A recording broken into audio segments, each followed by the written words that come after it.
evening to everybody.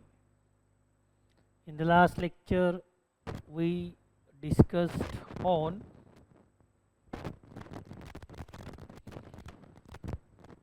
information literacy and in which we are trying to understand what is meaning by the information literacy,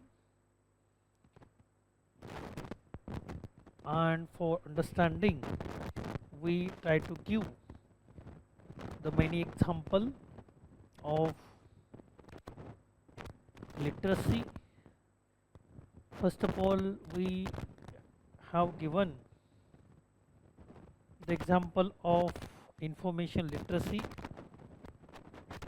education literacy,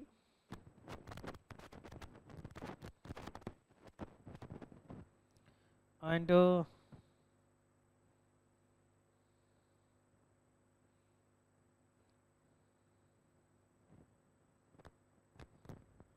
with the help of this we compare education literacy to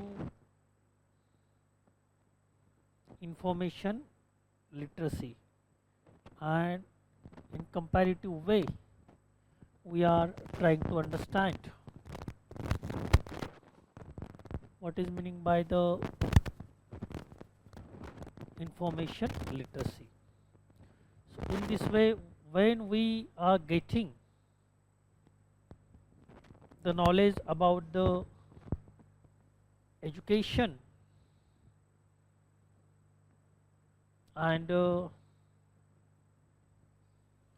we try to understand the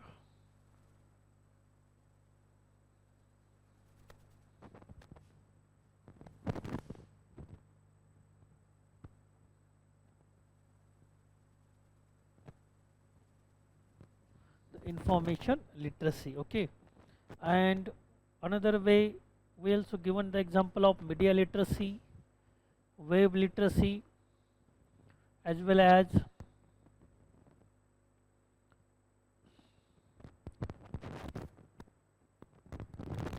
social media literacy. In this way, with the help of these we understand the information literacy. So all these are nothing but the part of information literacy, and for understanding this concept in details we have given the many example, and it is very easy to understand what is meaning by the information literacy and others literacy. Okay, so this topic has been finished in the last lecture. So now we are going to take third unit. What is the title of this third unit? We are going to start the third unit from first topic. Previous lectures, the previous lectures we have finished 2 units. Now in today's lecture we are going to start third unit, in which first topic is given there. The beginning, the first topic is information sources, nature, characteristic, types and format. Okay, after understanding the information literacy, information data, information and knowledge,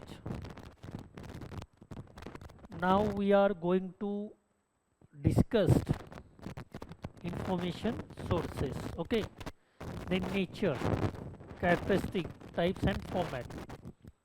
So this point of view we are going to discuss on this topic in details. But before that we try to understand our own language, what is meaning by the information sources. Okay,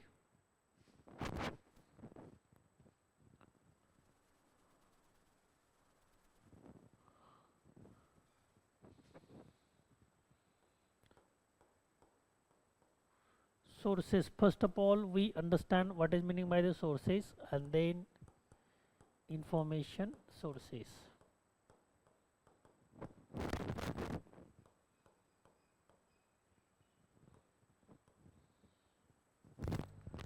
sources are nothing but the from where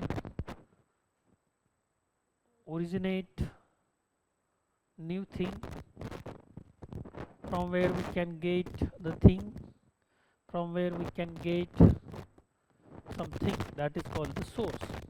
Okay, if we will get the knowledge from the person, then it is called the resource person. When we will get the water from the rivers, from its origin, that is called the source. When we will get the water from the river, that is called the source. When we will get the water from the river as well as well, that is called the source. When we will get the wood from the jungle, that is called the source. When we will get the foods from the farm and farming, that is called the source. Okay, so in this way we can understand the meaning of source. Source, it is a kind of origin from where we can get something, that is called the source of that things, what thing we will get. तो इस तरह से हम जो चीज़ हमें जहाँ से मिलती है उसे हम उस चीज़ का सोर्स कहते हैं. जैसे कि फूड हमें, वेजिटेबल हमें, फ्रूट्स हमें फार्म से मिलता है, तो इसलिए हम फार्म या फार्मिंग को फूड्स, फ्रूट और वेजिटेबल का सोर्स कह सकते हैं. वाटर हमें समंदर, नदी और झरने से मिलता है, कुएं से मिलता है, तो हम उसको वाटर का सोर्स कह सकते हैं. इसका मतलब सोर्स यानी कि जो चीज़ हमें जहाँ से मिलती है उसको वो चीज़ का सोर्स कहते हैं. तो ये डेफिनेशन आप ध्यान में रखना. From those thing we will get from those source, that is called the source.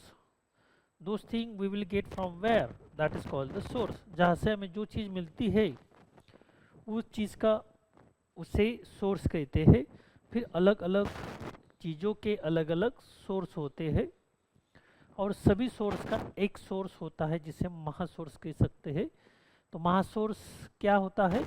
तो नेचर को हम महासोर्स कह सकते हैं, क्योंकि सभी चीज़ें, चाहे वो नेचुरल हो, आर्टिफिशियल हो, कमर्शियल हो, नॉन कमर्शियल हो, एग्रीकल्चरल हो, नॉन एग्रीकल्चरल हो, ओके, प्रोडक्ट हो, नॉन प्रोडक्ट हो, सर्विस हो, जो भी चीज़ हमको मिल रही है वह नेचर से मिल रही है.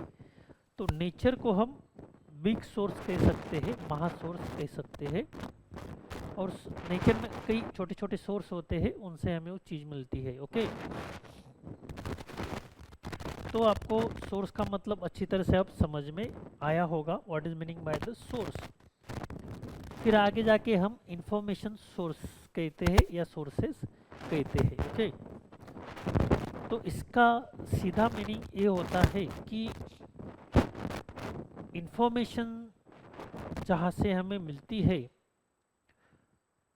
उनको इंफॉर्मेशन सोर्स कहा जाता है. बड़ी सिंपल डेफिनेशन हम यहाँ पर कर सकते हैं फॉर अंडरस्टैंडिंग इन आवर और interpretation. We will go through the lesson note. जो लेसन नोट हमें दी गई है उसके जरिए हम तो जाने वाले हैं, उसका स्टडी करने वाले हैं one by one concept. But it is necessary to understand also discuss or in our own language. Okay, if we don't understand the concept, then we can't translate or interpret our own language. Okay, so if you are reading deeply, regularly, then you will understand the concept and relate this concept. You can give the many example for understanding. जब आप regular study करते हो किसी भी subject का और subject में किसी भी कंसेप्ट का, पढ़ाते हो या पढ़ते हो तो कंसेप्ट आपकी फेमिलियर हो जाती है, फिर उस कंसेप्ट के रिगार्डिंग आपके मन में कई सारे एग्जांपल आते हैं, कई सारी इनोवेटिव आइडिया आती है, तो आपकी जो लर्निंग है या टीचिंग है वो डेवलप होती जाती है, मॉडिफाई होती जाती है। फिर आपको बुक की ज़रूरत नहीं होती है पढ़ने के लिए या पढ़ाने के लिए, आप अपने नॉलेज के बेस पर, अपना जो एक्सपीरियंस है, अपना जो प्रीवियस नॉलेज है उसके बेस पर आप उस कंसेप्ट पर बोल सकते हो, या एक इनोवेटिव टीचिंग के द्वारा उस कंसेप्ट को समझने का या समझाने का प्रयास आप कर सकते हो। ओके, तो ठीक उसी तरह से सोर्स का मीनिंग समझने के बाद हमने कई सारे उदाहरण यहाँ पर दिए हैं, what is meaning by the source. अब हम इंफॉर्मेशन सोर्स यानी कि क्या ये समझने वाले हैं। तो इसका सिंपल मीनिंग हम यहाँ पर ले सकते हैं कि it is a kind of source और sources from where we can get data, information, knowledge. Okay, so information is used for knowledge as well as data.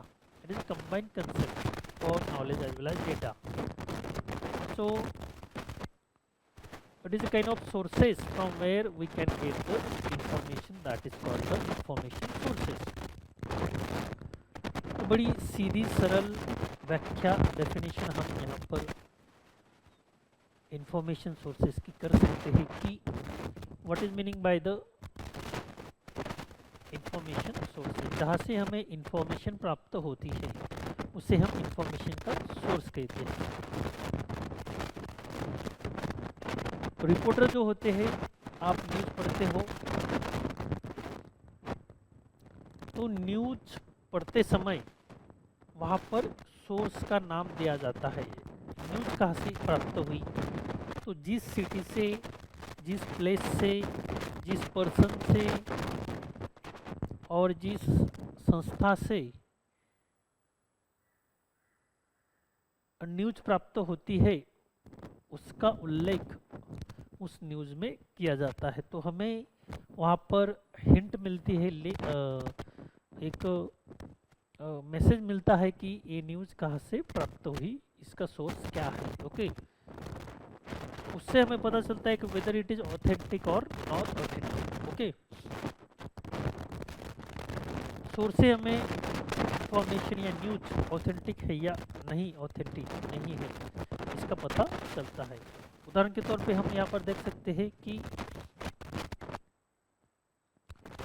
किसी सिटी में एक घटना होती है और न्यूज़ देते समय उस सिटी का उल्लेख वहाँ पर होना जरूरी होता है,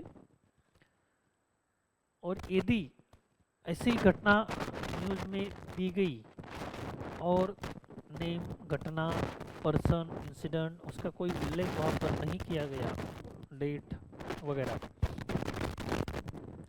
तो वो न्यूज़ के बारे में हमें शंका क्रिएट होती है, वेदर इट इज ट्रू और नॉट ट्रू, ये न्यूज़ सच है या नहीं। ओके, और यदि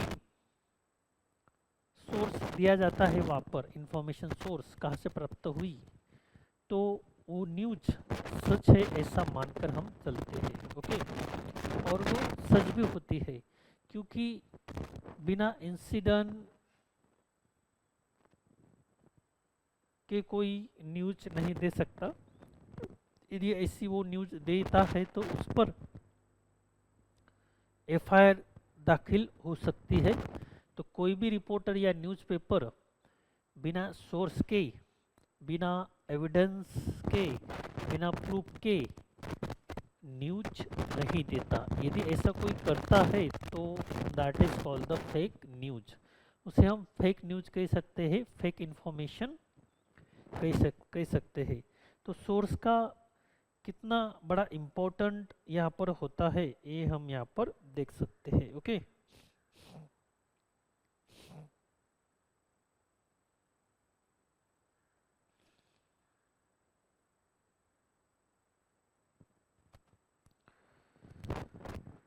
तो जहाँ से इंफॉर्मेशन हमें प्राप्त होती है उसे इंफॉर्मेशन सोर्स कहते हैं. It is very simple definition. Okay.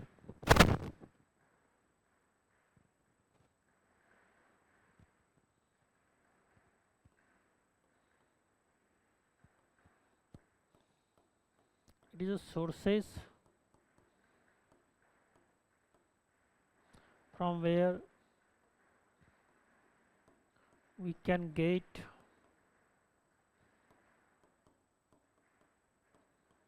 the information. Okay.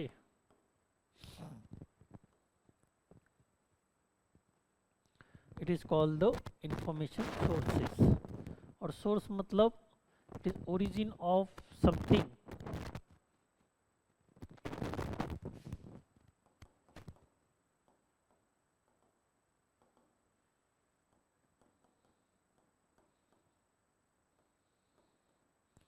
Thing that is called the source. Something का मतलब पदार्थ, कोई भी पदार्थ हो सकता है जहाँ से हमें मिलता है. जो चीज़ हमें जहाँ से मिलती है उसको हम सोर्स कहते हैं. It is very simple definition. Okay. फिर इंफॉर्मेशन सोर्सेस के दो प्रमुख यानी प्रकार होते हैं. प्रामुख्य से कौन से हैं? पहला तो documentary, non documentary. Okay.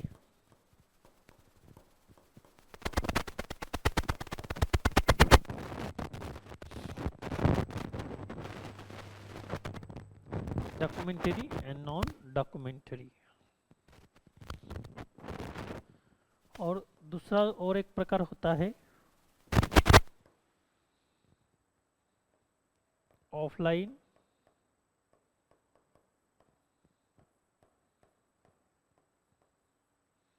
Offline sources और online sources.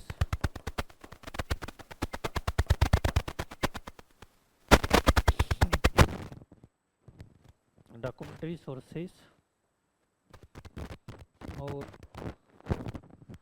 Non documentary sources. तो इस तरह से इंफॉर्मेशन सोर्सेस की प्रकार हम यहाँ पर कर सकते हैं. पहला डॉक्यूमेंटरी, दूसरा नॉन डॉक्यूमेंटरी और आगे भी जाकर offline sources, online sources. Okay. तो सभी प्रकार से इस तरह से हम सोर्स के, इंफॉर्मेशन सोर्स के प्रकार देख सकते हैं, कैटेगरी क्रिएट कर सकते हैं. ओके. तो डॉक्यूमेंटरी में तीन प्रकार और आते हैं यहाँ पर. पहला है प्राइमरी, सेकेंडरी सोर्सेस और तीसरा है टर्शरी सोर्सेस. ओके. ये तीन प्रकार के डॉक्यूमेंटरी के सोर्सेस है. ओके. तो नॉन डॉक्यूमेंटरी सोर्सेस में से जो सीडी है, डीवीडी है, पेन ड्राइव है, सभी प्रकार के सोर्सेस हम वहाँ पर देख सकते हैं. ऑफलाइन सोर्सेस में डॉक्यूमेंटरी सोर्सेस आते हैं सभी प्रकार से. फ्लो चार्ट आप निकाल सकते हैं. और ऑनलाइन सोर्सेस में इंटरनेट पे जो ई बुक्स होते हैं, ई जर्नल्स होते हैं. ओके.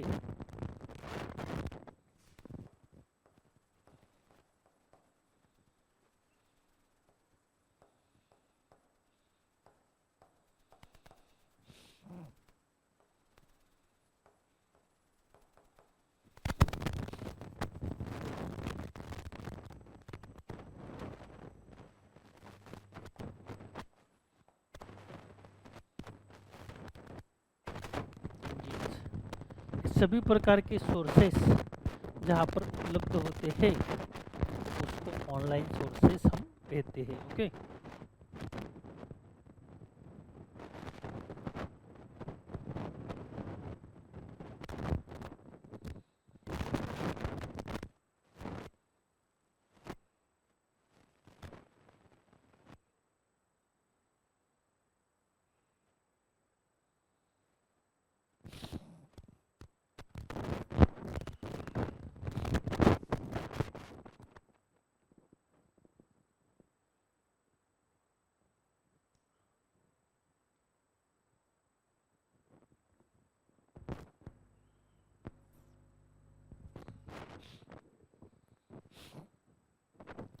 तो यहाँ पर हम यहाँ पर देख सकते हैं कि ऑफलाइन सोर्सेस और ऑनलाइन सोर्सेस कैसे होते हैं और डॉक्यूमेंट्री नॉन डॉक्यूमेंट्री सोर्सेस कैसे होते हैं। तो इस फ्लो चार्ट के माध्यम से आपको पूरी तरह का जो डॉक्यूमेंट्री सोर्सेस है वह अंडरस्टैंड हो सकता है। जनरली और बेसिकली देखा जाए तो सोर्सेस का 3 प्रकार से डिवाइडेशन होता है और उसमें पहले तो documentary sources are coming there, and under the document sources primary sources, secondary sources and tertiary sources are come there. And if we are take example of non-documentary sources, so which kind of the sources are come there? If we are take example CD, DVD, then pen drive, the instrumental or device that is called the non-documentary sources. And further information sources are also divided among 2 categories. First one offline sources, second one online sources. So under offline sources, the same category documentary sources as well as primary, secondary, tertiary sources are come there. And in online sources, which kind of the sources are come there, which kind of the documents are come there? E-books are there, e-database are there, PDFs are there, the document which are available on the internet, the document which are available on the website, the document which are available on the search engine. So with the help of this search engine, internet, we can find out document there. So in this way, source and information sources we can discuss here. So with the help of this flow chart, you can understand what is meaning by the source and what is meaning by the information sources. If you will focus on this flow chart, then you will understand all kinds of the sources. Now further we are going to learn that which kind of the sources are come under the primary sources. Primary sources are nothing but the sources in which the original information we can find it. Okay, so we can tell such a kinds of the sources that in which we find the original information. We can give the example here like a book, journals. Okay, so in these sources the author write their own thoughts, their own notion, their own ideas. That's why their original idea we can get in primary sources. So we can make the definition of primary sources that it is a kind of sources where we can get original information. And what is meaning by the secondary sources? So secondary sources is nothing but it is a kind of sources which focus on the primary sources and derive some information from primary sources and describe in secondary sources. So what kind of the example we can give for the secondary sources?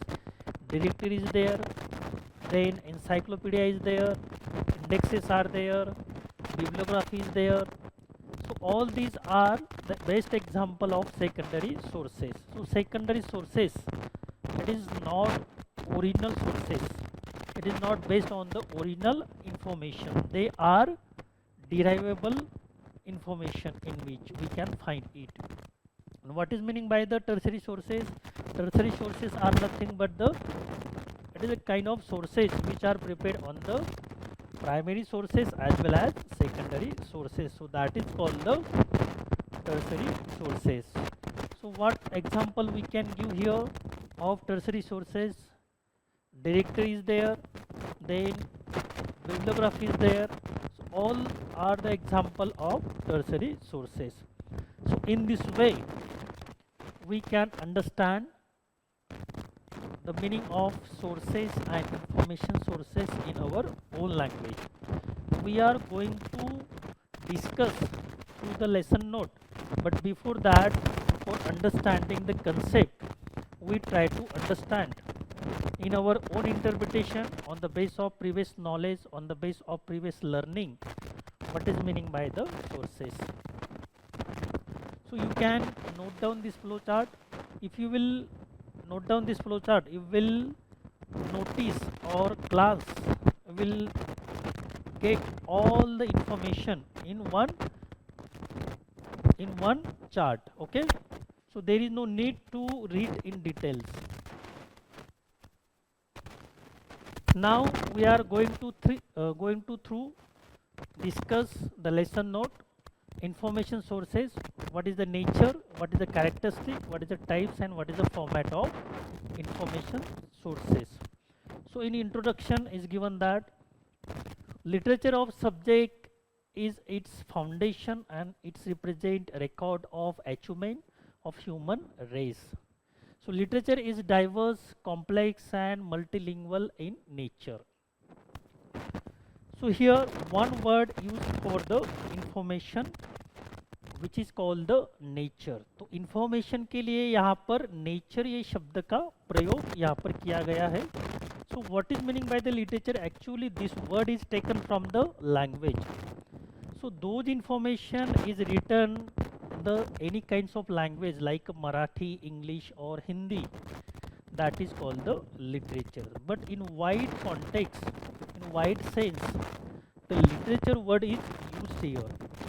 Some student will be confused when they read the literature. The literature use instead of information here, or we can say that it is similar word for the information here. So literature of subject is foundations. So there are many kinds of discipline we can find, and under the each and every discipline there are n numbers of subject, and each and every subject the literature will be created there. तो हम देखते हैं कि बहुत सारी discipline हमें देखने को मिलती है, जैसे कि साइंस एंड टेक्नोलॉजी है, कॉमर्स एंड मैनेजमेंट, ह्यूमैनिटीज़ है और इंटरडिसिप्लिनरी है. All these 6 disciplines under which there are so many subjects are categorized. इसके अंतर्गत बहुत सारे सब्जेक्ट आते हैं और हर एक सब्जेक्ट में एक लिटरेचर क्रिएट होता है जिसे हम इंफॉर्मेशन कहते हैं. ओके, और जो इंफॉर्मेशन हम क्रिएट करते हैं उसको ही लिटरेचर कहा जाता है और उसको ही उस लिटरेचर का या इंफॉर्मेशन का सोर्स कहा जाता है. ओके, तो जैसे कि हमने देखा सोर्स यानी कि क्या, जहाँ से हमको इंफॉर्मेशन प्राप्त होती है. ओके, तो हर एक डिसिप्लिन, हर एक सब्जेक्ट हम सोर्स कह सकते हैं इंफॉर्मेशन का. तो हर एक सब्जेक्ट इंफॉर्मेशन का सोर्स होता है और हर एक सब्जेक्ट में each and every moment, I'm not talking about each and every day, each and every month, each and every years. Okay, each and every moment the information is creating. हर एक क्षण को information निर्माण होने का कार्य, संशोधन कार्य चल रहा है. और जब हर एक सब्जेक्ट में संशोधन कार्य चलता है तो हर एक मोमेंट पे क्या होता है, इंफॉर्मेशन जनरेट होता है. जैसे कि टीचर पढ़ाते हैं, स्टूडेंट पढ़ते हैं और संशोधक होते वो टीचिंग या संशोधन करते हैं. तो हर एक नॉलेज क्रिएट करने का काम करते हैं. ओके, अपनी इनोवेटिव आइडिया वे लिख कर लगते हैं. जब वे पढ़ते हैं तो उनके मन में भी कुछ आइडियाज आती है. तो इससे क्या होता है, इंफॉर्मेशन जनरेट होने का काम यहाँ पर हर मोमेंट को हो रहा है और वो भी हर एक सब्जेक्ट में. ओके, तो इससे आपको ध्यान में आया होगा कि किस तरह से हर एक सब्जेक्ट में इंफॉर्मेशन जनरेट होने का काम चल रहा है. तो पूरी दुनिया में there are numbers of sources are available on the back of अर्थ.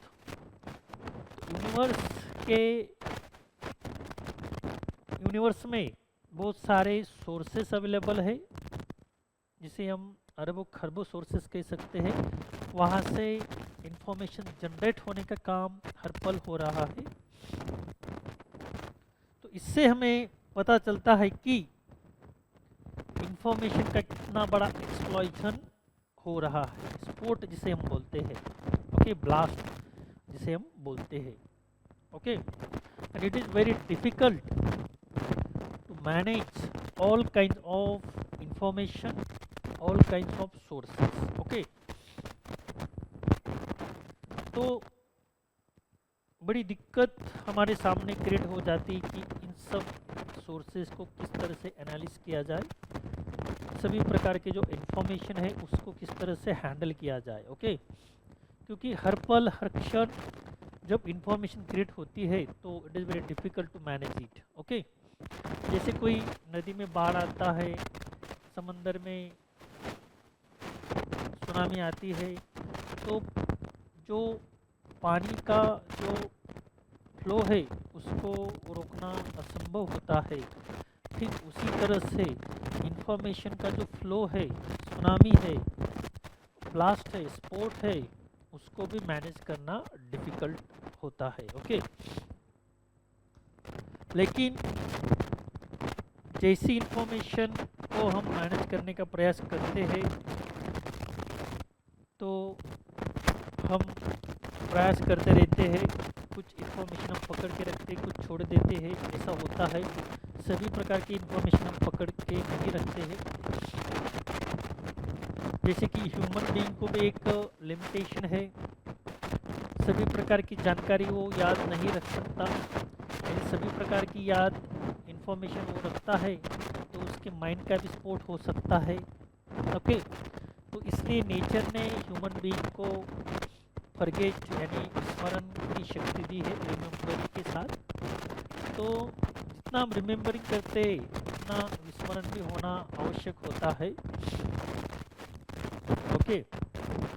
तो एक नेचुरल क्रिया होती है, जैसे कि बाढ़ आती है, धरण में पानी बहुत जम जाता है, तो पानी जब धरण में जमता है तो फुल धरण भर जाता है, और उस पानी को यदि छोड़ा नहीं गया तो क्या हो सकता है, फिर धरण फूट सकता है, धरण फूट सकता है, ओके। और सभी गांव में या शहर में पानी आ सकता है या हो सकता है, और सभी बाढ़ उससे क्रिएट हो सकती है, और कई लोगों का नुकसान वहाँ पर हो सकता है, नेचुरल नुकसान हो सकता है, और लोगों की जान भी जा सकती है उसमें।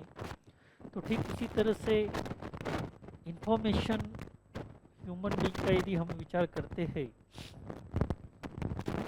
तो सभी प्रकार की इंफॉर्मेशन हम याद नहीं रख सकते, या हमारे माइंड में हम धर के बैठ नहीं सकते, उसके साथ हमें फॉरगेट करना भी आवश्यक है, ओके।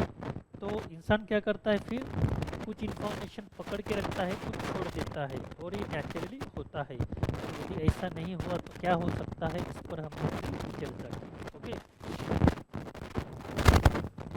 तो जो इंफॉर्मेशन हमारे लिए आवश्यक है वो इंफॉर्मेशन पे हम फोकस कर सकते हैं, उसको हम फाइंड आउट कर सकते हैं, सर्च कर सकते हैं, रिट्रीव कर सकते हैं, ओके। और जो इंफॉर्मेशन हमारे आवश्यक नहीं है तो हम उसे छोड़ देते हैं, हम उस पर विचार नहीं करते। इसलिए जब हम ऑफलाइन इंफॉर्मेशन फाइंड आउट करते हैं या ऑनलाइन इंफॉर्मेशन फाइंड आउट करते हैं तो उसमें दो भागों में हम वो इंफॉर्मेशन को डिवाइड कर सकते हैं, relevant information and irrelevant information, okay.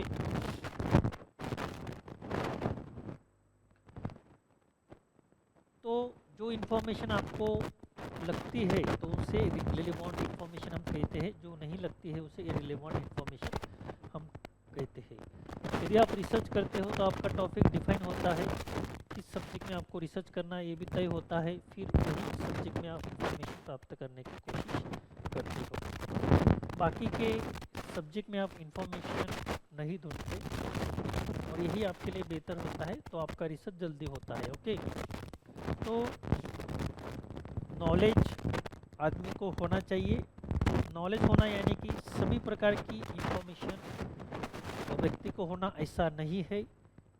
उसके रिलेवेंट, उसकी क्षमता के अनुसार, उसके रिलेवेंट, उसके सब्जेक्ट के रिलेवेंट जो इंफॉर्मेशन उसे चाहिए, जो इंफॉर्मेशन का वह यूटिलाइजेशन करता है, उससे ज्ञात होना, उसको हम नॉलेज कहते हैं। ओके, तो स्पिरिचुअलिटी में नॉलेज अलग बात होती है। स्पिरिचुअलिटी में सर्वव्यापी, सर्वज्ञ जिसे कहा जाता है, ये सब पता होता है। किसी कुछ भी पूछा जाए तो तुरंत बता देता है, तो उसे सर्वज्ञ हम कहते हैं। लेकिन ह्यूमन बीइंग जो है वह लिमिटेशन, उसे लिमिटेशन है कि वह कुछ बातें ध्यान में रख सकता है, कुछ बातें ध्यान में नहीं रख सकता। तो रिमेम्बरिंग की जो पावर है उसे दी गई है, लेकिन उसमें भी एक लिमिटेशन है। उसके साथ उसको फॉरगेट की भी बात दी गई है, ताकि जितना वो रिमेम्बरिंग कर सकते उतना ही वो ज़्यादा फॉरगेट कर सके। क्योंकि एक घड़ा होता है, तो घड़े में जब हम पानी भरते हैं तो उसकी लिमिटेशन के हिसाब से वो हम पानी भर सकते हैं। यदि लिमिटेशन से पानी ज़्यादा भरा गया तो घड़ा ओवरफ्लो हो जाता है। ठीक उसी तरह से कुछ बातें हम ध्यान में रख सकते हैं, लिमिटेशन से ज़्यादा बातें हम ध्यान में नहीं रख सकते, और वो बातें हम भूल जाते हैं या फॉरगेट हो जाती है। नेचुरल ये प्रोसेस है। तो इसका मतलब है ध्यान में रखना, लेकिन कौन सी बातें जो हमारे सब्जेक्ट से रिलेटेड है, रिलेवेंट है। जो सब्जेक्ट टीचर होते हैं, those who are expert in particular subject, they should have their subject knowledge. Okay, उसको उसके सब्जेक्ट के बारे में पता होना चाहिए, तो उसको हम सब्जेक्ट नॉलेज कहते हैं। लेकिन यहाँ पर देखा जाए तो जनरल सभी सब्जेक्ट का एक व्यक्ति को नॉलेज नहीं हो सकता। जैसे कि स्कूल, कॉलेज और यूनिवर्सिटी में लोग पढ़ाते हैं, एक टीचर सभी सब्जेक्ट नहीं पढ़ा सकता। आर्ट्स का टीचर साइंस की सब्जेक्ट नहीं पढ़ा सकता, इंजीनियरिंग टेक्नोलॉजी की सब्जेक्ट नहीं पढ़ा सकता, मैनेजमेंट कॉमर्स के सब्जेक्ट नहीं पढ़ा सकता, क्योंकि उसने केवल एक ही सब्जेक्ट में नॉलेज प्राप्त किया होता है। और ठीक उसी तरह से दूसरा सब्जेक्ट का टीचर आर्ट्स के सब्जेक्ट को अच्छी तरह से नहीं पढ़ा सकता। ओके, इस तरह से लिमिटेशन यहाँ पर दी गई है, वो इम्पोर्टेंट है। तो इसकी वजह से एक व्यक्ति एक ही सब्जेक्ट में एक्सपर्टाइज कर सकता है। कुछ अपवाद है, 2 सब्जेक्ट में, 3 सब्जेक्ट में कर सकता है, लेकिन उससे ज़्यादा नहीं। वो एक्सपर्ट होगा, एक ही सब्जेक्ट में होगा। यहाँ पर देखा जाए तो एक सब्जेक्ट में भी हम पूरी तरह से एक्सपर्ट नहीं होते, पूरा सब्जेक्ट का नॉलेज हमें नहीं होता, उतना एक्सपांडेबल नॉलेज है या इंफॉर्मेशन होती है। तो व्यक्ति को हर पल, हर जगह लिमिटेशन आता है नॉलेज के बारे में। पूरा नॉलेज उसको कभी प्राप्त नहीं हो सकता। और जो लोग कहते हैं मुझे पूरा नॉलेज है, तो वो झूठ बोल रहे हैं, ऐसा हम यहाँ पर कह सकते हैं। तो nobody perfect in one subject, even one subject, so many subject is another thing. एक सब्जेक्ट में कोई भी परफेक्ट नहीं हो सकता, तो सभी subject, general all topic subject, ये अलग बात है। ओके, तो कभी भी हमें कम नॉलेज है या कम इंफॉर्मेशन है, कभी भी न्यूनगंड आपके मन में नहीं निर्माण होना चाहिए, नेगेटिविटी आपके मन में नहीं आनी चाहिए। यदि कम है तो आप थोड़ा ज़्यादा प्राप्त कर सकते हो, लेकिन दूसरा हमसे बेहतर है, दूसरों से हमें कम नॉलेज है, ऐसा कभी नहीं कहना है। कम है तो आप ज़्यादा से ज़्यादा प्राप्त करने की कोशिश करो। और एक यूनिवर्सल ट्रूथ आप ध्यान में रखो, statement, nobody perfect in the world regarding any things. किसी भी चीज़ के बारे में, चाहे वो नॉलेज हो, कोई भी व्यक्ति नॉलेज के बारे में परफेक्ट नहीं होता, तो व्यक्ति को कभी भी नॉलेज के बारे में अहंकार नहीं करना चाहिए, गर्व नहीं करना चाहिए। ओके, जितना आपको पता है उतना आपका नॉलेज, ऐसा हम यहाँ पर कह सकते हैं, उसे इंडिविजुअल नॉलेज कह सकते हैं, वह यूनिवर्सल नॉलेज नहीं हो सकता, क्योंकि जो चीज़ आपको पता है वह दूसरों को पता नहीं होगी, और जो दूसरों को पता है वह आपको पता नहीं होगी। तो इस तरह से नॉलेज पर इंडिविजुअल का प्रभाव पड़ता है।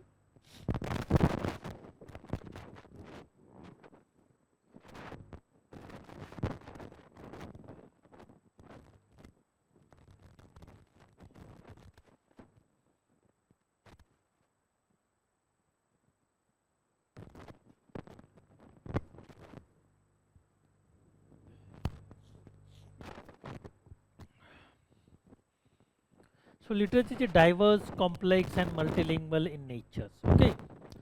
So when we consider information as well as literature, it is found in diverse, complex and multilingual. तो अलग अलग भाषाओं में इंफॉर्मेशन हमें फाइंड आउट होती है, अलग अलग कॉम्प्लेक्सिटी उसमें होती है, डाइवर्सनेस उसमें होता है। तो सभी इंफॉर्मेशन की यदि एक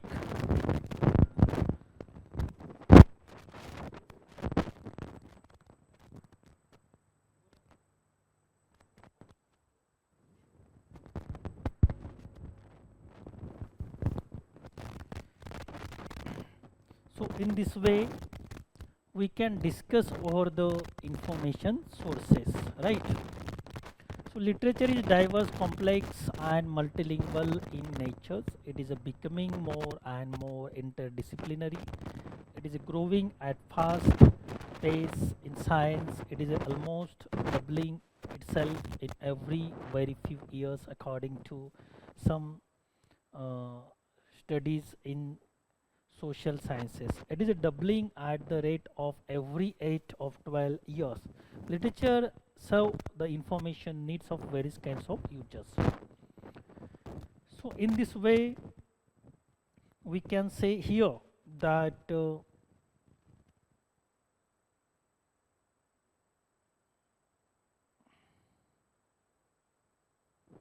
information is most important here. Okay, so it is also need to understand what is meaning by the sources, and it is also need to understand from where we can get the source information, that is called the sources.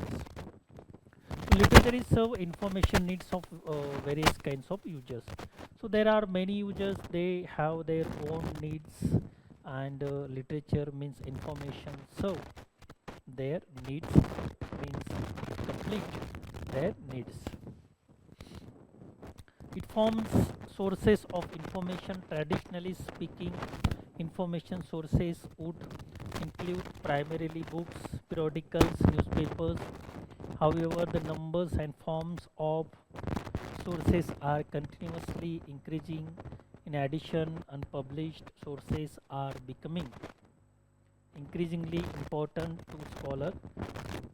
Occasions will arise especially in special library of university library. Okay,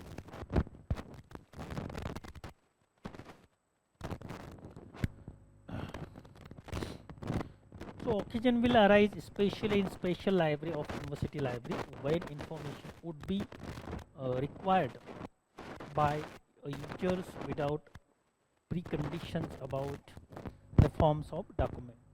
In such a situation, what matters is the finding of information, not the sources of information. So what is information sources? An information source is source of information for somebody, means anything that might inform person about something or provide knowledge to somebody. Information source may be observation, people, speeches, documents, pictures, organizations, etc. जैसे कि हमने देखा information sources कोई भी हो सकता है, speech हो सकता है, डॉक्यूमेंट हो सकता है, ऑब्जर्वेशन हो सकता है, पिक्चर हो सकता है, कोई कुछ भी हो सकता है। जैसे कि there are a numbers of sources available on the back of earth, we can learn from anything, हम किससे भी सीख सकते हैं और किसी भी सोर्स से हमें इंफॉर्मेशन प्राप्त हो सकती है। ओके, तो एक ट्री है विदाउट लीव्स एंड वो पूरा सूखा हुआ ट्री है, पेड़ है, और उसके सामने एक आदमी बैठा है। तो वो उसका ऑब्जर्वेशन करता है, तो उसके रिगार्डिंग उसके मन में कुछ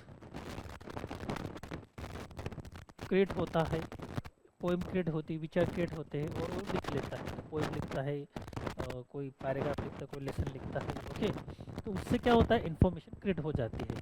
कहने का मतलब नेचर में किसी भी चीज़ से हमें इंफॉर्मेशन प्राप्त हो सकती है। ओके, ठीक वैसे ही कोई पक्षी है, कोई एनिमल है, कोई पर्सन है, उससे हमें इंफॉर्मेशन प्राप्त हो सकती है। वह हमारे इंफॉर्मेशन का सोर्स बन सकता है।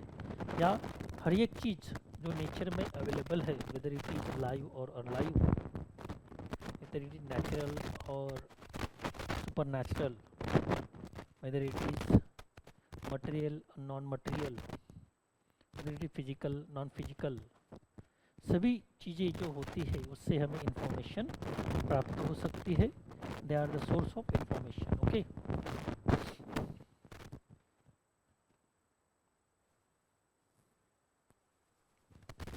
तो टाइप्स ऑफ इंफॉर्मेशन सोर्स यहाँ पर अंडरस्टैंड होना जरूरी होता है। ओके, तो टाइप्स ऑफ इंफॉर्मेशन सोर्सेस कौन थे? Different epistemology have different views regarding the importance of different kinds of information sources. So empirism regards sense data as the ultimate information sources, while other epistemologies have different views. The various types of information sources can be divided into broad categories. Okay, तो इस तरह से हम यहाँ पर देख सकते हैं कि इंफॉर्मेशन सोर्सेज के कितने प्रकार होते हैं। तो उसमें जैसे हमने देखा documentary sources, non documentary sources, flow chart के माध्यम से ये चार्ट हमें ये दर्शाता है कि how many types of information sources and how they categorize under the document sources and non document sources. Document sources में जैसे प्राइमरी सोर्सेज आता है, टर्शियरी और सेकेंडरी, और नॉन डॉक्यूमेंट्री में फॉर्मल इनफॉर्मल दोनों तरीके से आता है। एक फ्लो चार्ट हमने यहाँ पर देखा, तो सेम फ्लो चार्ट हमने यहाँ पर देखा, ये चार्ट, इसमें फॉर्मल और इनफॉर्मल भी आता है। ओके, ये इसमें आप ऐड कर सकते हो।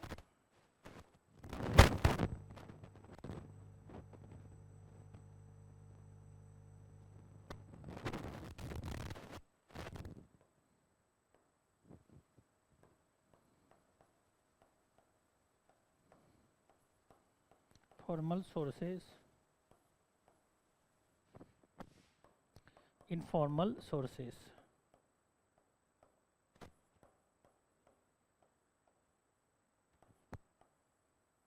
ओके, तो इस तरह से ये फ्लो चार्ट हमें अच्छी तरह से पढ़ना है और अंडरस्टैंडिंग भी करना है। तो ए फ्लो चार्ट और जो हमने फ्लो चार्ट सिमिलर है, इसमें कोई डिफरेंस नहीं है। आप उस फ्लो चार्ट से भी जा सकते हो और इस फ्लो चार्ट को भी समझ सकते हो। ओके,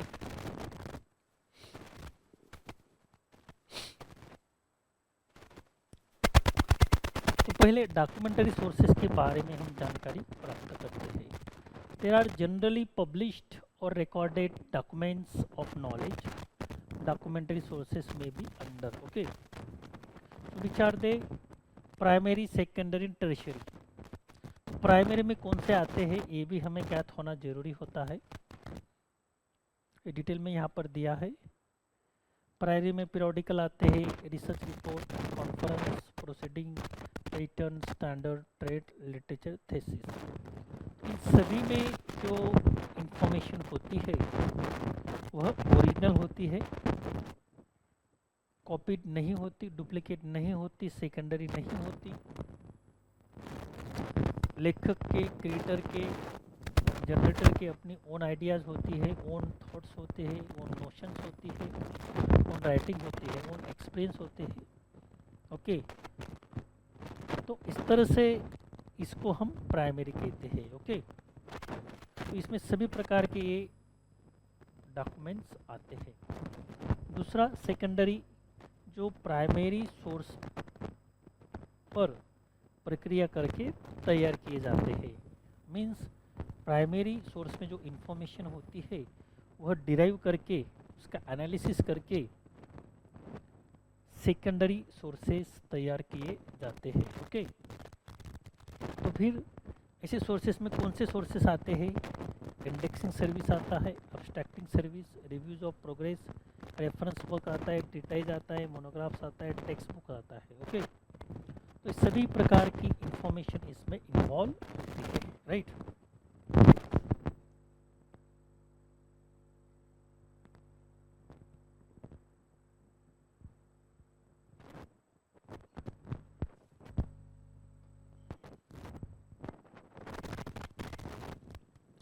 और टर्शियरी सोर्सेस होता है, इसका मतलब ये ऐसा प्रकार का सोर्स है जो प्राइमरी और सेकेंडरी सोर्सेस की इंफॉर्मेशन पर तैयार किया जाता है, तो इसलिए उसको टर्शियरी कहते हैं। जैसे उनका नाम है, नाम के हिसाब से उनकी व्याख्या आप तैयार कर सकते हैं। Name indicate itself that there, नाम से ही हमें पता चल जाता है कि इसकी डेफिनेशन क्या हो सकता है और इसमें कौन से प्रकार के सोर्सेस आते हैं। It's very simple topic. तो इसमें ईयर बुक्स आता है टर्शियरी में, directories, bibliography, location list of periodical, list of indexing and abstracting services, guides, list of research in progress, guides in professional organisation. Okay, तो one by one we will get the information regarding this. हमने तो इसका explanation already दिया और example के साथ आपको समझाने का प्रयास किया है। तो primary sources of information are first published record of origin, research and development of description of new application, new interpretation of an old theme और idea। तो old theme, old idea के ऊपर ये तैयार होते हैं। ओके, इसलिए हम उसको प्राइमरी कहते हैं। Okay, so here we will take a short break, after that we will start again. Thank you.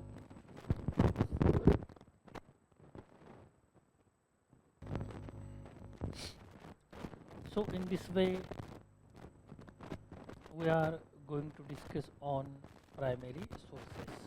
After understanding the meaning, now we are going to take some example.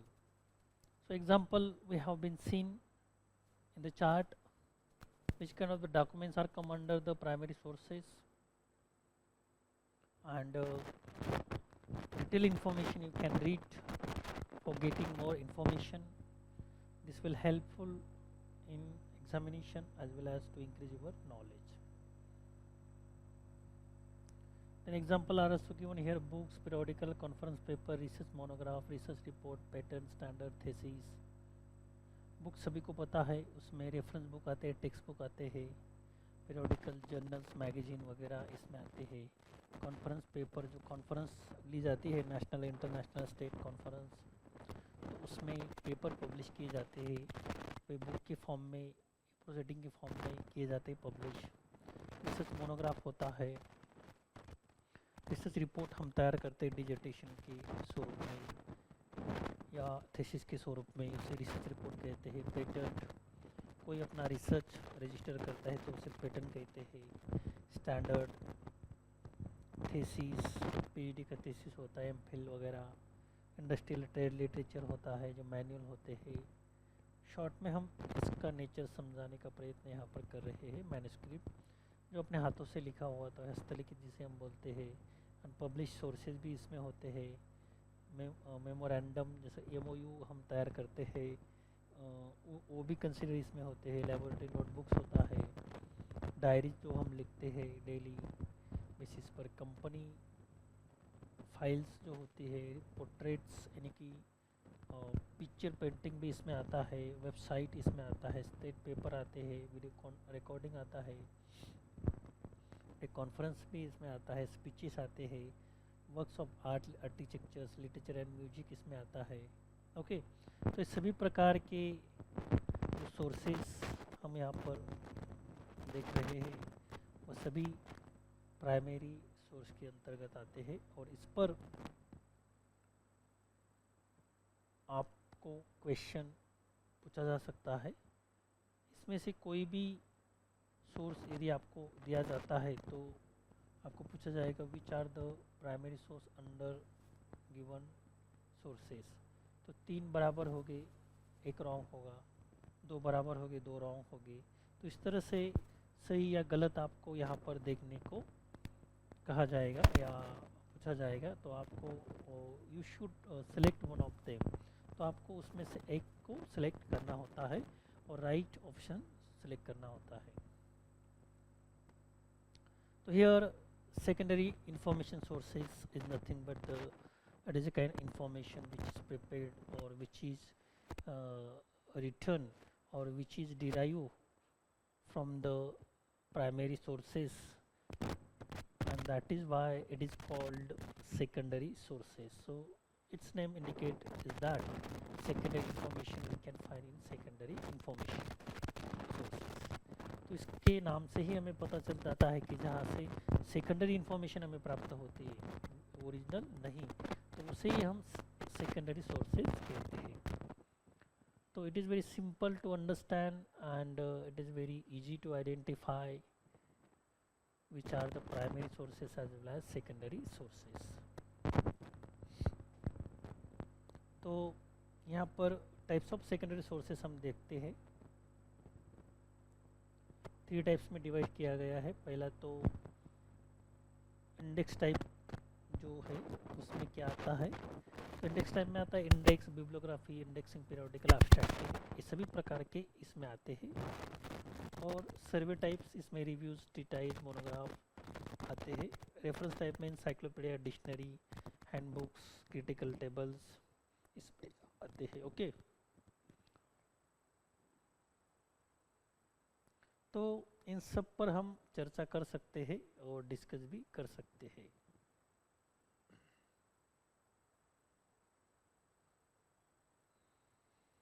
तो periodical क्या होता है, हम सभी को पता है कि periodical is nothing but it is a kind of journal which publish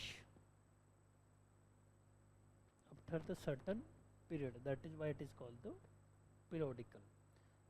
जो बुक्स या जर्नल सर्टन पीरियड के अकॉर्डिंग पब्लिश होता है, जैसे कि weekly, monthly,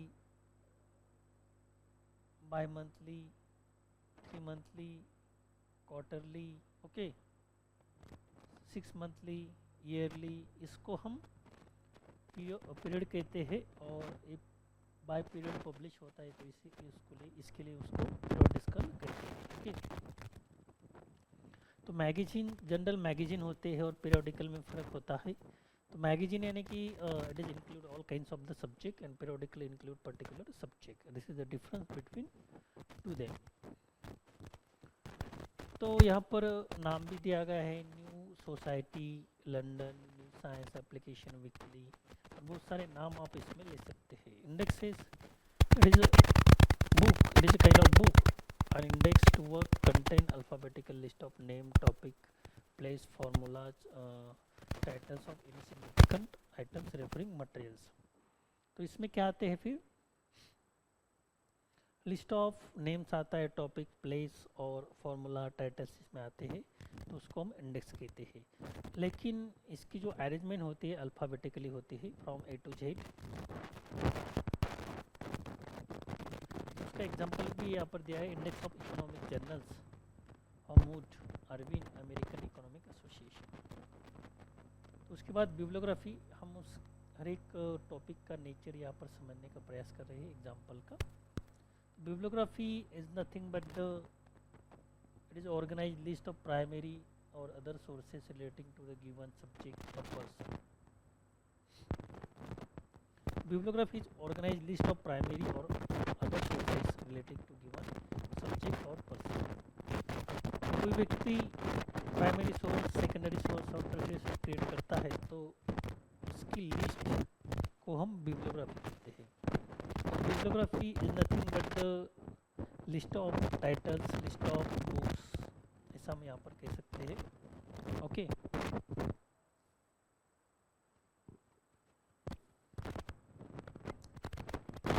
the basic aim of bibliography is to assist users in locating existing of or identifying book or any other materials which may be interest to him।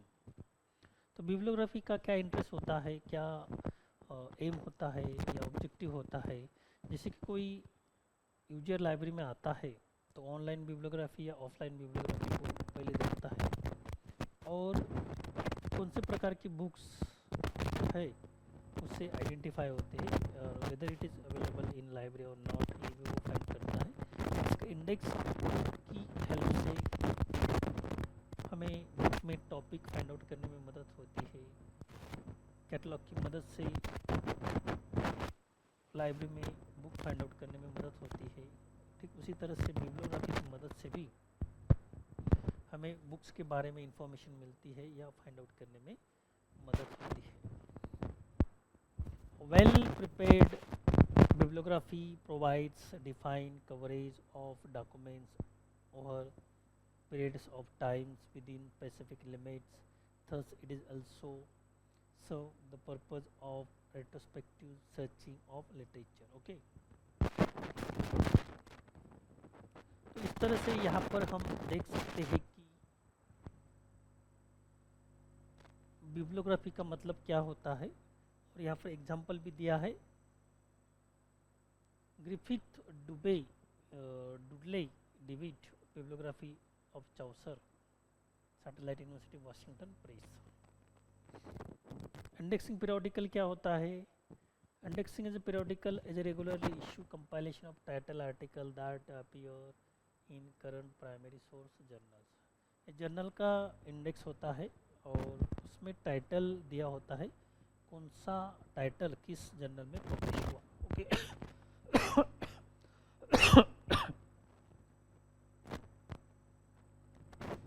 Example भी यहाँ पर दिया है, बहुत सारे एग्जाम्पल आप देख सकते हो। अब्स्ट्रैक्टिंग पीरियोडिकल्स, इसमें क्या होता है, पीरियोडिकल जब आप देखते हो रिसर्च पीरियोडिकल तो उसके ऊपर अब्स्ट्रैक्ट दिया होता है और उससे हमें पता चल जाता है कि ये जर्नल में या आर्टिकल में क्या है करने के बाद। तो एब्स्ट्रैक्ट का एक एब्स्ट्रैक्ट पीरियोडिकल भी होते हैं जिसमें केवल एब्स्ट्रैक्ट दिए होते हैं और ऐसे डेटाबेस भी होते हैं। एब्स्ट्रैक्ट डेटाबेस और फुल टेक्स्ट डेटाबेस ऐसे दो प्रकार होते हैं और ऐसा एक डेटाबेस होता है कि जिसमें केवल एब्स्ट्रैक्ट दिए होते हैं। तो कौन से टाइटल पे कौन सा एब्स्ट्रैक्ट है ये हमें इस एब्स्ट्रैक्टिंग पीरियोडिकल में देखने को मिलता है। और फिर यदि हमें रिसर्च करना है तो हम पूरी बुक्स नहीं पढ़ सकते, तो इसके लिए हमें एब्स्ट्रैक्टिंग पीरियोडिकल मदद करता है।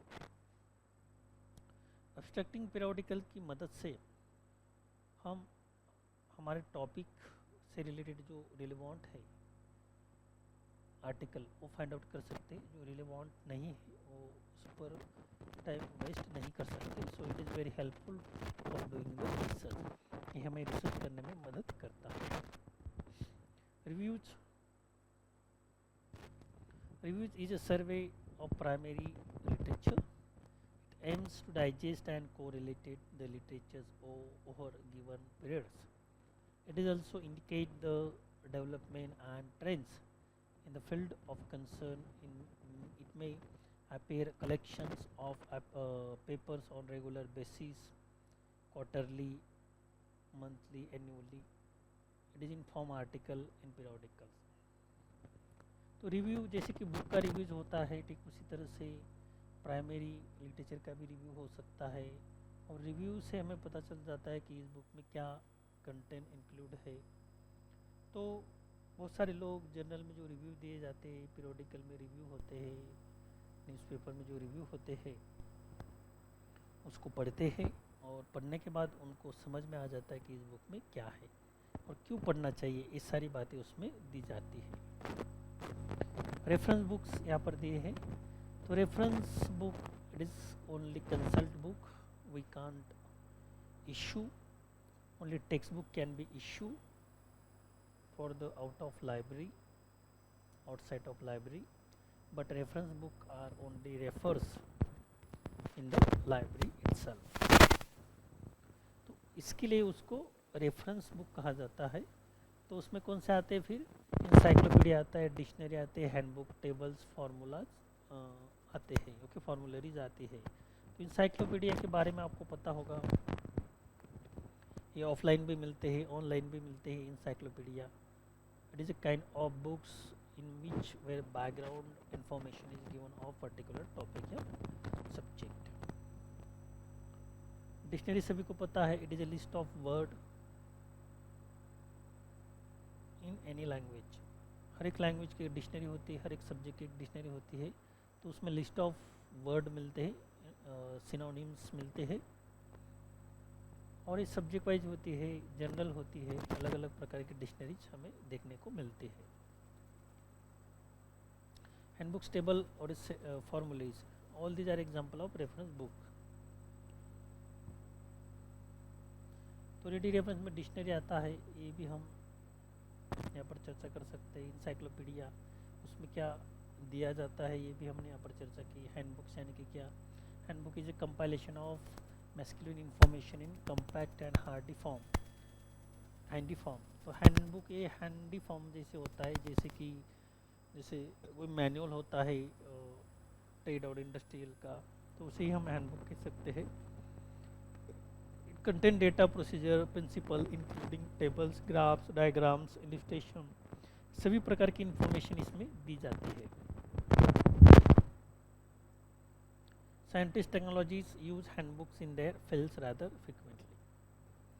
और टेबल्स भी होते हैं, टेबल बुक्स भी होते हैं, और टेबल बुक्स जैसे कि कॉफ़ी बुक, टेबल बुक, अलग अलग प्रकार की बुक्स हम क्रिएट कर सकते हैं। Many of handbooks contain data in the form of tables. Some of the handbooks devote sustainable portions of the work to table as compared with the text, okay. तो ये इसमें आता है। और मैनुअल भी होते, it common practice manual is instruction book which instruct how to do something by means of specific and clear direction. तो इसमें अलग अलग प्रकार के मैनुअल्स भी आते हैं, हम कैसा उसको हैंडल कर सकते हैं ये हम पर डिपेंड होता है, okay.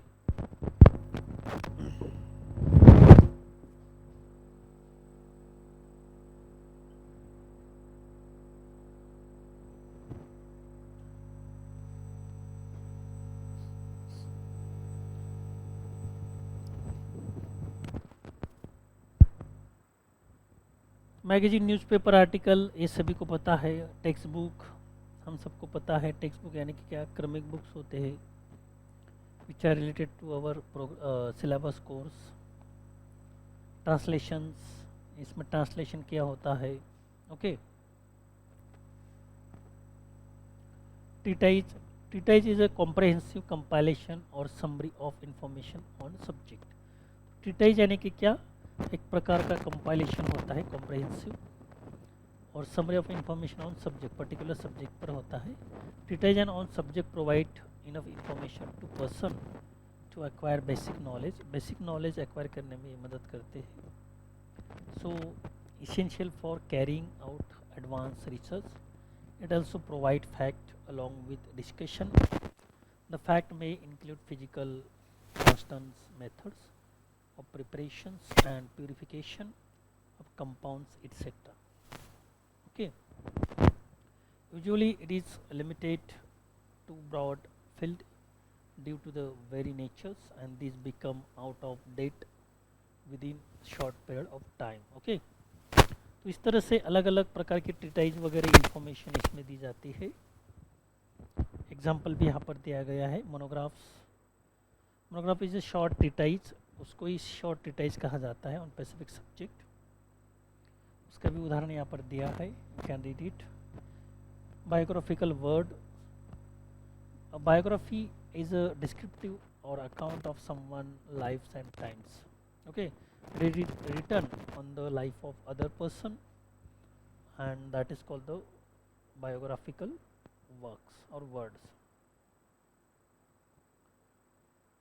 which is usually published in the form of books or essay or in some other form such as a film. Autobiography means self-giving. Self-biography is a biography of person life written or told by that same person. Biography अलग है जो दूसरे व्यक्ति पर लिखता है, और autobiography यानी खुद व्यक्ति अपने आप पर लिखता है। तो दोनों में ये फर्क हमें ध्यान में आना चाहिए। बायोग्राफी अलग है और ऑटोबायोग्राफी अलग है। जब हम दूसरों पे लिखते हैं तो बायोग्राफी होती है दूसरे के लाइफ पर, वर्क पर, और जो खुद के लाइफ पर और वर्क्स पे हम लिखते हैं तो ऑटोबायोग्राफी होती है। दोनों में फर्क हमें यहाँ पर दिखाई देता है। Literacy criticism, it is study evaluation interpretation of literatures. Modern literacy criticism it is often inform literacy theory. तो इसमें अलग अलग प्रकार की थ्योरी हमें दी जाती है, और कैसे थ्योरी पर हम बात करें, चर्चा करते हैं, यहाँ पर दी गई है। Tertiary sources of information, tertiary sources भी यहाँ पर दिए गए हैं। This is the most problematic categories of all. However, people rarely expected to differentiate between secondary and tertiary sources. तो जैसे कि हमने सेकेंडरी पे अभी बात की, तो ज़्यादा फर्क सेकेंडरी और टर्शियरी में नहीं होता है, लेकिन कैटेगरी के हिसाब से, कैटेगराइजेशन के हिसाब से यहाँ पर 3 फॉर्म में ये सोर्सेस हमें दिए गए हैं, तो उसके हिसाब से चर्चा करना आवश्यक है। Sources which are once removed in time from secondary sources and works which index, organize, compile citation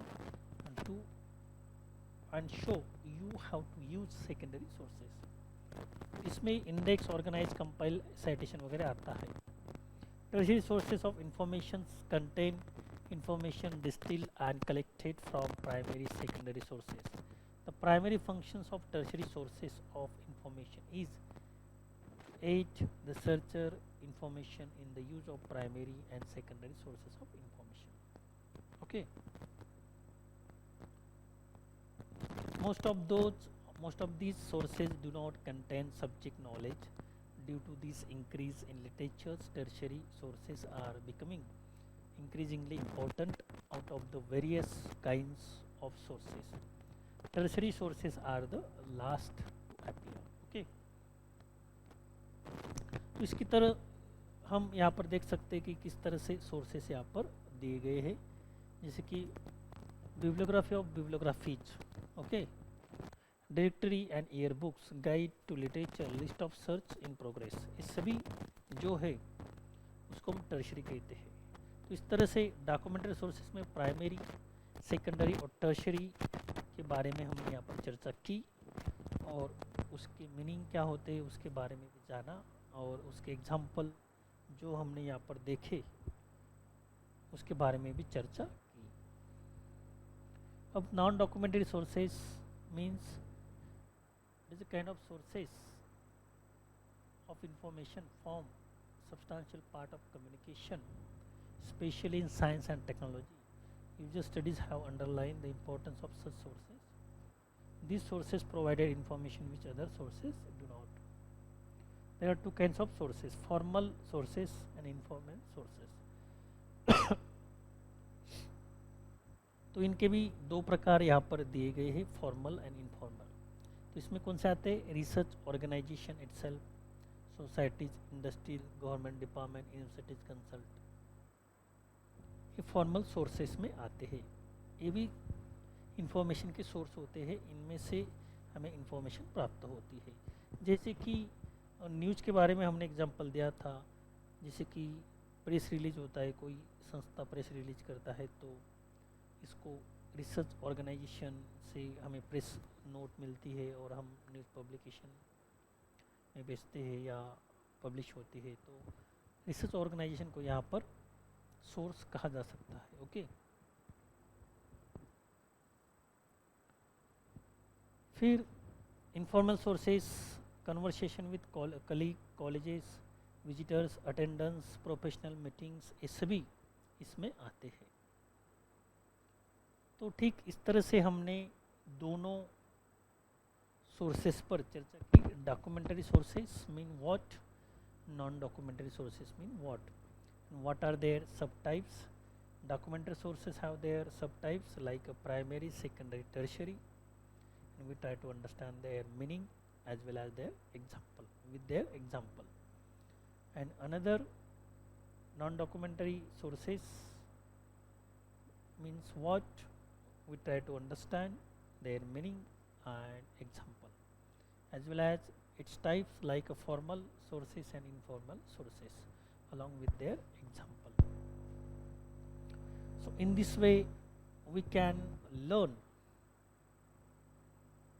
the information sources. First of all, we try to understand what is meaning by the source. It is a kind of place, things or person, institution from where we can get the information, that is called the source. Okay, the information source means it is a kind of source from where we can get the information, that is called information source. And what are their types? We can divide all the information sources into category: documentary and non-documentary. Documentary further divided among the three categories: primary, secondary, tertiary. We try to understand these with their example. And another way, non-documentary sources, we try to understand their meaning with example and their types: formal, informal. We also try to understand their meaning with example. So here we will stop. Remaining part we will take tomorrow. Thank you.